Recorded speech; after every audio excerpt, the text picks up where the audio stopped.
What is up, everybody? Alright, so I am going to jump right into emotions and feelings. There's a lot to cover here, but I thought it was important to just kind of jump into exactly what those are and, some info on how to kind of identify and reprogram a little bit if needed. So, emotions. The body's natural reactions to things happening around us externally or within us internally. They are automatic responses that help us deal with different situations. Emotions are neither good nor bad, positive or negative. They are just markers or signals from the body. For example, fear, joy, anger, and they're usually quick and pretty intense. Now, to be honest, even I didn't really make the connection or the difference between emotions and feelings until I kind of started looking into this. It's easy to think they're synonymous because they do kind of go together, but feelings are the thoughts and interpretations we have about emotions and surrounding emotions. They happen in our mind after we experience the emotion. Feelings can last longer and are subjective or shaped by personal experiences and memories. Now, we must remember that we are not the body nor the mind. We are operating through those things to experience reality. The spirit, or essence, or soul, consciousness, if you prefer, is outside of those things, or better phrasing would be apart from those things. So, just something to keep in mind. So, as we begin to become aware of this separation, and identifying the difference between you and your biological machine or the body, or you and your operating system and the mind, we can begin to realize and affect change in the two areas using the imagination, the mind, certain physical actions. It helps us to kind of take a step back and realize that these are the ways that we experience reality. They are not us. So, how can we kind of manage emotions and affect change in our feeling centers if need be? First of all, it's important to examine and identify some healthy boundaries. What's acceptable, what's not acceptable when expressing emotions and feelings. And even in general, it's healthy to examine and define boundaries in all areas of life. For me personally, I grew up in a household that didn't really have a lot of healthy boundaries, and healthy boundaries weren't really taught. I don't think it was, I don't know. Anyways, then we identify the emotion and the feelings that come from that emotion, the cause and effect. It's helpful to kind of write this down. Stop, name it, write it down. This helps create a little bit of space between the emotions and our reactions to the emotions.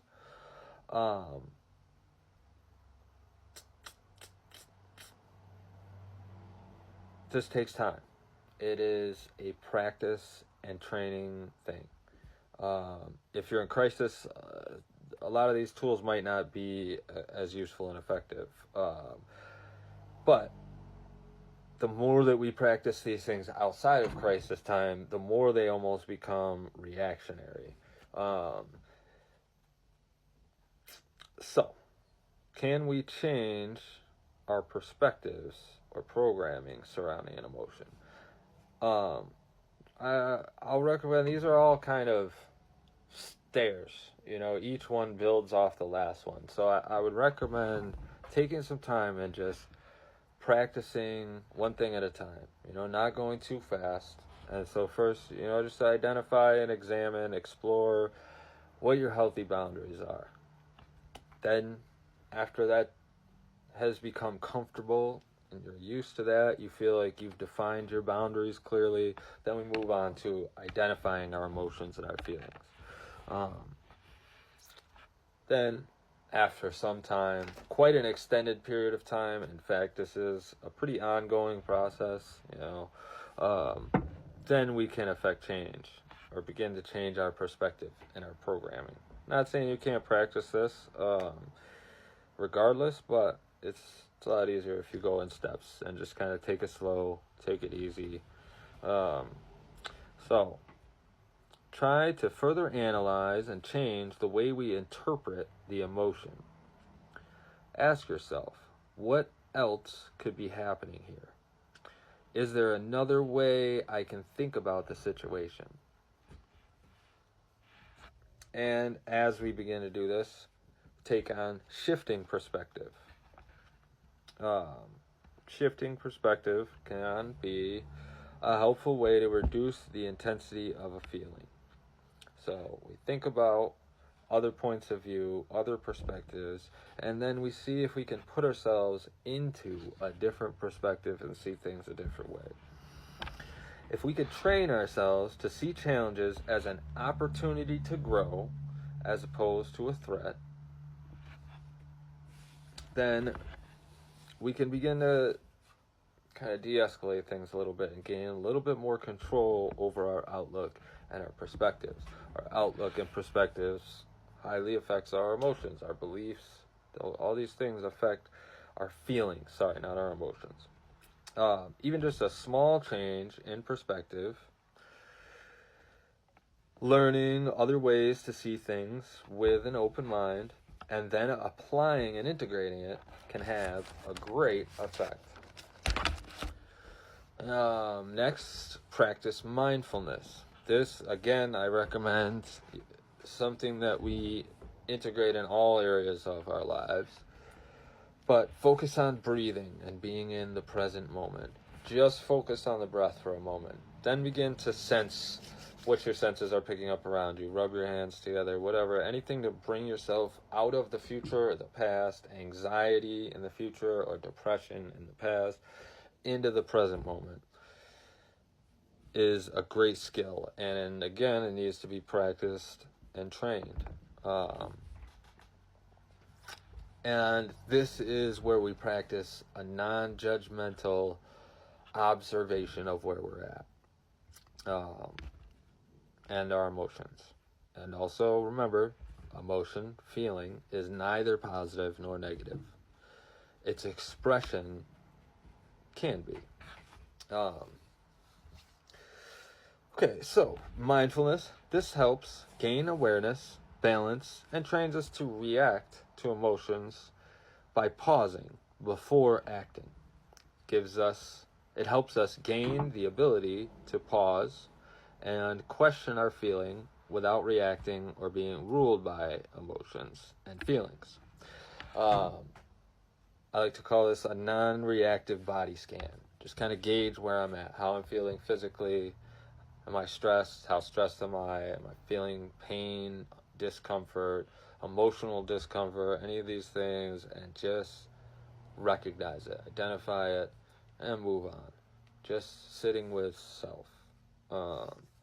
So, I am going to stop there. I'm running out of time, so that's where I'm going to end for now. I will post part 2 right after this, so it'll be accessible, and I really hope this is insightful. Hope it's helpful. And, get out there and do some of this stuff for yourself. And be proud of yourself. Pat yourself on the back for listening to this, for taking the time to take these steps for yourself, for making this commitment to change and to be the person that you want to be. So, rise up in yourselves, in your communities. All right. What is up, everybody? Steven here again with part 2 of emotions and feelings. Sorry, I know I said I would record this yesterday, but every time I recorded, it deleted the video, and it took me a really long time to figure out it was because my phone storage and iCloud was full. So I deleted a bunch of stuff. Now I'm back. Hopefully everything goes smooth. So just kind of a recap. I really recommend you go back and watch the first video. But just to recap, first we identify healthy boundaries. Then we identify our emotions and feelings. Then we analyze, look at different perspectives, and see if we can change our perspective and programming. Practicing mindfulness. And that brings us to today. So to finish up, we have develop and practice new emotional responses. This is a really huge one.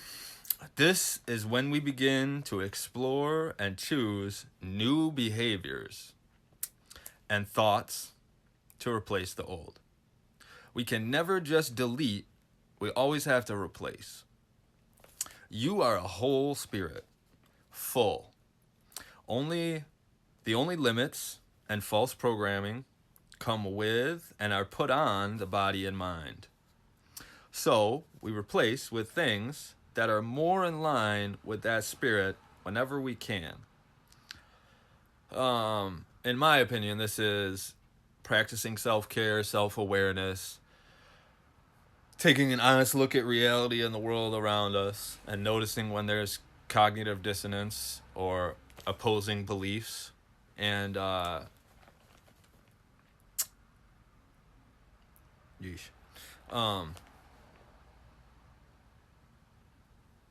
sorry, my mind went blank there. I'm just gonna go on.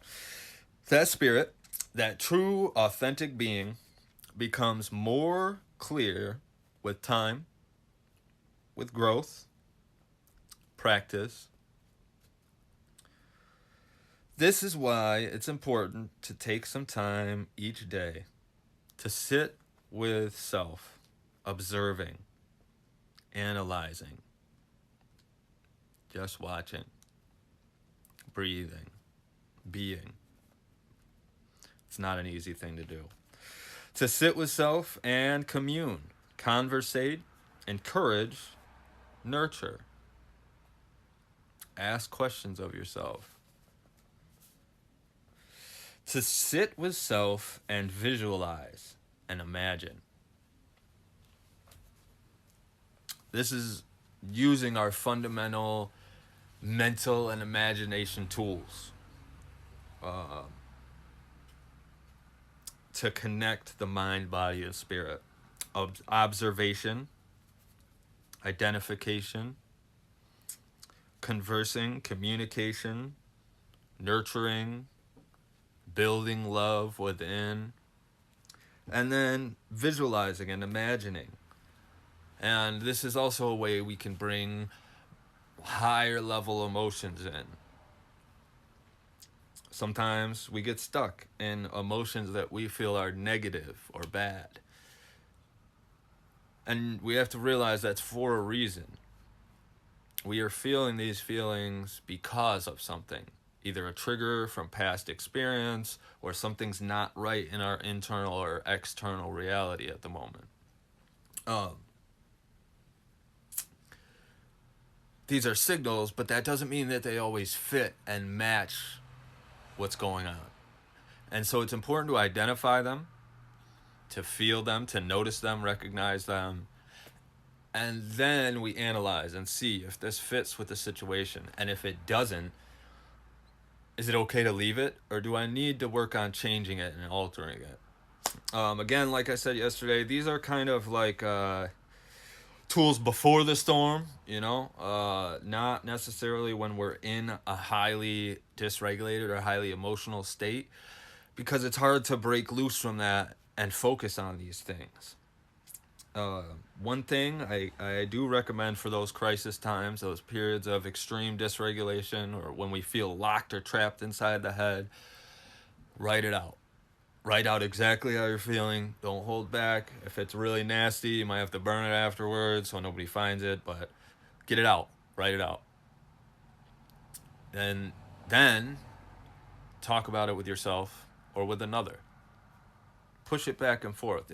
What is this? Does it fit? Is it real? Is it something that I want to be living in? And then what can I do to change it? I'm not recommending we be fake here. I'm not recommending you just plaster on a happy face when you're feeling angry and call it emotional regulation. That's just faking. I'm talking about working with ourselves to create real internal change, to alter our being, to peel away the layers of stuff that doesn't really fit with who we truly are. Indoctrination, school, religion, the types of foods that we eat, types of drinks that we drink, if we're doing drugs or drinking alcohol, if we are mean and nasty to other people, or if we're super nice to other people because inside we feel mean and nasty towards them. These are all things that we can look at and examine and see if it's helping us or hurting us.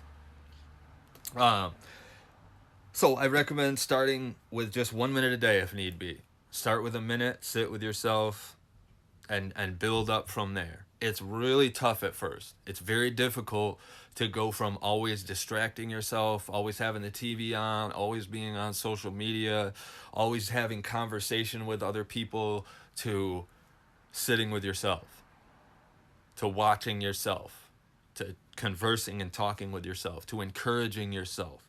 I want you to imagine something just quickly for me before I go on. I want you to imagine your child or a niece and nephew, family friend, something like that. Imagine a child that you have in your life. And I want you to imagine that child struggling and hurting and trying to do better and failing. And I want you to imagine how you would comfort and talk to that child. Would you encourage them and build them up? Or would you tell them they're wrong and beat them down even more? Would you call them an idiot, tell them they're broken, they're not good enough? Or would you encourage them and build them up and pull them onto their feet so they can stand? Now, most likely, we would do whatever we could for those children in our lives to be full and vibrant and expressive, expansive, creative. And yet, how do we treat that child within us that was hurt, that was put down, that was not heard, that was told to sit down and shut up, that was told that's not real, to not use your imagination, to live in reality? A lot of us were given those messages. You're bad, you're wrong, you're evil, you're broken.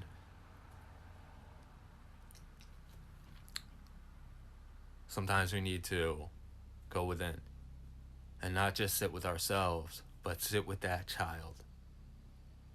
Relive things with that child, comfort that child, tell that child the things that you needed to hear back then. And again, it's a long process, it's a healing journey, but it's worth it. So, finishing up. Remember self-compassion and grace. This is another very important one. It underlies everything. Our view of love. Is love selfish and fulfilling my needs, making me feel good? Or is love compassion for another being without reciprocation or payment? Just caring about someone else. Give grace and compassion. Treat yourself kindly when emotions arise, even if you react poorly. Dr. Joe Dispenza says, change your energy, change your life. I have personal experience with this. I know it's true. If we change our identities, we change. I'm running out of time here. I will do another video shortly. I really love y'all. I really appreciate y'all. Thank you for watching. Rise up. Do something for yourself today. And I will see y'all soon.